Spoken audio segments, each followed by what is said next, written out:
ஓம் சாந்தி.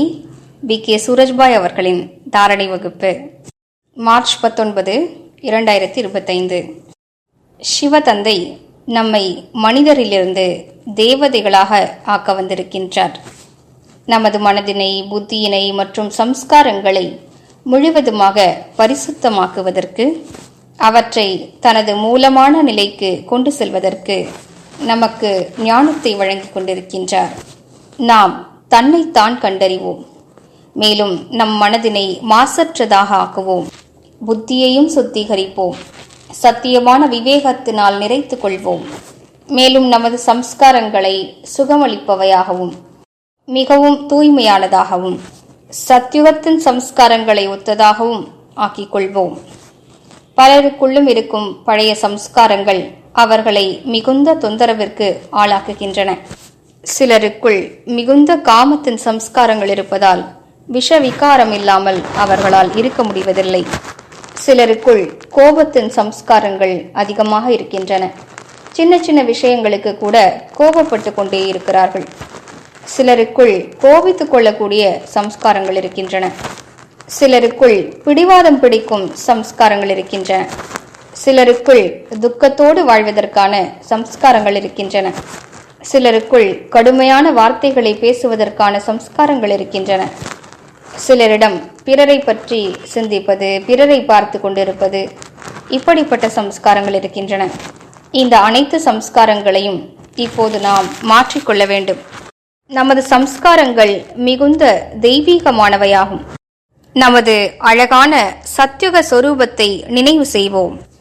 நமது பூஜைக்குரிய சொரூபத்தை நினைவு செய்வோம். அந்த சொரூபத்தில் நாம் வள்ளலாக இருக்கின்றோம். அந்த சொரூபத்தில் பிறரிடமிருந்து எதையும் வேண்டுவதற்கான ஆசை நம்மிடம் இல்லை. வெறும் கொடுக்கக்கூடியவர்கள். சிலரிடமோ வேண்டுவதற்கான சம்ஸ்காரங்கள் ஆழமாக இருக்கின்றன. பெயர், புகழ், மரியாதையை நோக்கி ஓடுவதற்கான சம்ஸ்காரங்கள் இருக்கின்றன. அவர்கள் எந்த ஒரு காரியத்தையும் மரியாதை, புகழ் ஆகியவை கிடைத்தால்தான் செய்வார்கள். புகழ் கிடைக்கவில்லை என்றால் அவர்கள் சேவையையே விட்டுவிடுவார்கள். இப்படிப்பட்ட சம்ஸ்காரங்களை நாம் முழுவதுமாக தியாகம் செய்ய வேண்டும். எனவே நமது முன்னிலையில் நமது முழுமையான சொரூபத்தை இமோட் செய்வோம். சிறிது தூரத்தில் நமது முழுமை சொரூபத்தினை காட்சிப்படுத்தி பார்ப்போம். இதுவே எனது முழுமையான சொரூபமாகும். எனது இந்த சம்பூரண சொரூபத்தில் எனது சம்ஸ்காரங்கள் எப்போதும் பிறருக்கு சுகமளிப்பவையாக இருக்கின்றன. விதேகி நிலையின் சம்ஸ்காரங்களாக இருக்கின்றன. முற்றிலும் தூய்மையான மாசற்ற சம்ஸ்காரங்கள், முற்றிலும் கவலையற்ற நிலை, மிகுந்த லேசான தன்மை. அப்படிப்பட்ட நமது சம்பூரண சொரூபத்தை முன்னிலையில் காண்போம்.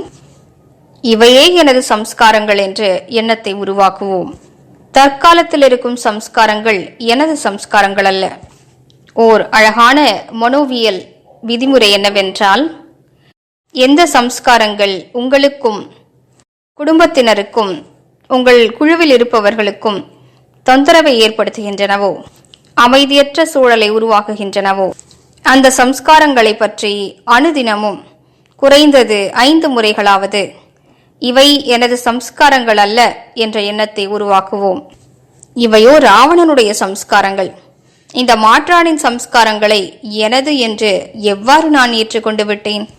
எனக்கு மிகுந்த ஃபீலிங் செய்யக்கூடிய சம்ஸ்காரம் இருக்கிறது என்று எவ்வாறு நான் கூற முடியும்? இவையோ மாயாவி சம்ஸ்காரங்களாகும். இதோ முன்னிலையில் தெரியும் எனது சம்பூரண சொரூபத்தின் சம்ஸ்காரமே எனது உண்மையான சம்ஸ்காரங்களாகும். இவ்வாறு மீண்டும் மீண்டும் எண்ணத்தை உருவாக்குவோம். இந்த முழுமை நிலையின் சம்ஸ்காரங்களே எனது உண்மையான சம்ஸ்காரங்களாகும்.